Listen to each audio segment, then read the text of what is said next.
નમસ્કાર દર્શક મિત્રો, હું ચિરાગ તમારું હાર્દિક સ્વાગત કરું છું. જુઓ ભાઈ, સીધી અને સટ વાત એ છે કે આ વખતે મેઘરાજાએ પોતાનો મૂડ બનાવી લીધો છે અને મેઘરાજા કોઈનું સાંભળવાના મૂડમાં પણ નથી લાગતા.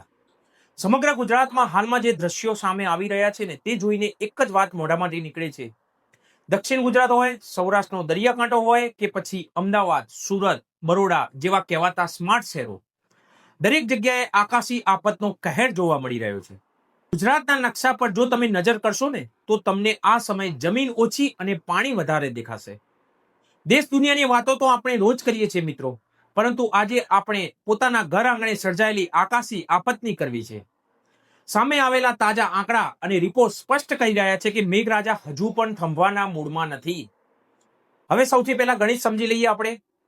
હવામાન વિભાગના જણાવ્યા મુજબ આ કોઈ સામાન્ય ચોમાસું નથી.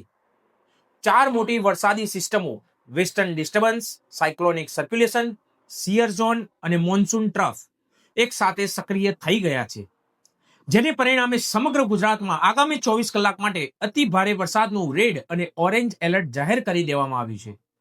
જો તમે દક્ષિણ ગુજરાત તરફ નજર કરો તો વલસાડ, નવસારી, સુરત અને તાપીમાં જાણે આપ ફાટી પડ્યું હોય તેવી સ્થિતિ સર્જાઈ છે. વલસાડની ઔરંગા નદી લાંબા સમય પછી પોતાના રૌદ્ર સ્વરૂપમાં જોવા મળી રહી છે. પાણી ઘરોમાં ઘૂસી ગયું છે. નવસારીમાં અંબિકા, પૂર્ણા અને કાવેરી નદીઓમાં ઘોડાપૂર આવ્યું છે. સુરતના નીચાણવાળા વિસ્તારો અને અનેક સોસાયટીઓમાં એટલું પાણી ભરાયું છે કે રસ્તાઓ પર બોટ ચલાવવાની સ્થિતિ સર્જાઈ ગઈ છે. બીજી તરફ મધ્ય અને ઉત્તર ગુજરાત પણ બાકાત નથી.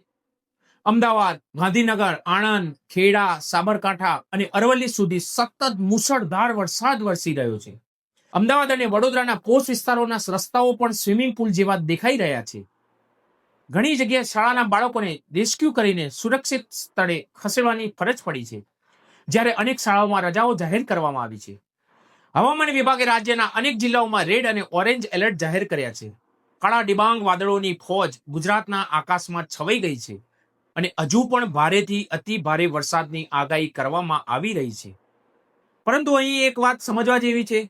દર વર્ષે ચોમાસું આવે છે, દર વર્ષે વરસાદ પડે છે, છતાં દર વર્ષે એવું કેમ લાગે છે કે જાણે તંત્ર પહેલી વાર વરસાદ જોઈ રહ્યું હોય. સ્માર્ટ સિટીના નામે કરોડો રૂપિયાના રોડ અને ડ્રેનેજ પ્રોજેક્ટો થાય છે, મોટા મોટા બોર્ડ લગાવવામાં આવે છે, પરંતુ જેમ પહેલો વરસાદ પડે એમ કરોડો રૂપિયાના રસ્તા, ખાડાઓ અને પાણીઓમાં તરતતા જોવા મળે છે. હવે વાત કરીએ તંત્રની તૈયારીની, તો વહીવટી તંત્ર કહે છે કે અમે સંપૂર્ણ રીતે તૈયાર છે. એનડીઆરએફ અને એસડીઆરએફની ટીમો તૈનાત કરવામાં આવી છે. પરંતુ જ્યારે શહેરના રસ્તાઓ સ્વિમિંગ પુલ બની જાય છે અને લોકોની ગાડીઓ બોટની જેમ તરવા લાગે છે, ત્યારે પ્રશ્ન એ થાય છે કે ચોમાસા પહેલા કરવામાં આવતી પ્રી મોન્સૂનની કામગીરી આખરે ક્યાં ગાયબ થઈ જાય છે? શું આ કામગીરી ખરેખર જમીન પર થાય છે કે માત્ર કાગળો પર જ પૂર્ણ થઈ જાય છે? દર વખતે આખરે પ્રજાએ જ પોતાનો બચાવ પોતે જ કરવો પડે છે. તંત્ર તો પોતાના હિસાબે જ ચાલે છે, પરંતુ તમારે અને મારે આપણો જીવ બચાવવાનો છે.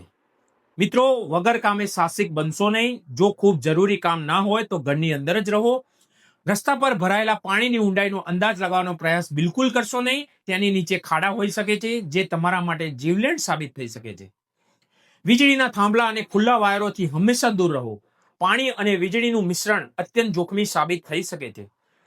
કોઈ પણ વાયર કે થાંભલાને ભૂલથી પણ અડશો નહીં. સોશિયલ મીડિયા પર ફેલાતી અફવાઓથી બચો. વોટ્સએપના મેસેજો પર વિશ્વાસ કરવાને બદલે માત્ર અધિકૃત હવામાન વિભાગ અને સરકારની સૂચનાઓ પર જ વિશ્વાસ રાખો. ઇમરજન્સી નંબર તમારા ફોનમાં સેવ રાખો અને સ્થાનિક કંટ્રોલ રૂમની માહિતી સાથે અપડેટ રહો. ટૂંકમાં કહીએ તો મેઘરાજા પોતાની ફરજ પૂરી કરી રહ્યા છે. તંત્ર પોતાની કાગળ પરની ફરજ પૂરી કરી રહ્યું છે, પરંતુ તમારે ને મારે પોતાની સાવચેતીની ફરજ ચોક્કસપણે નિભાવવી પડશે. બસ આજે આટલું જ. નવી અપડેટ સાથે ફરી મળીશું. ત્યાં સુધી જોડાયેલા રહેજો પટેલ ચિરાગ બ્લોગ્સ સાથે. જય હિન્દ, જય ગુજરાત.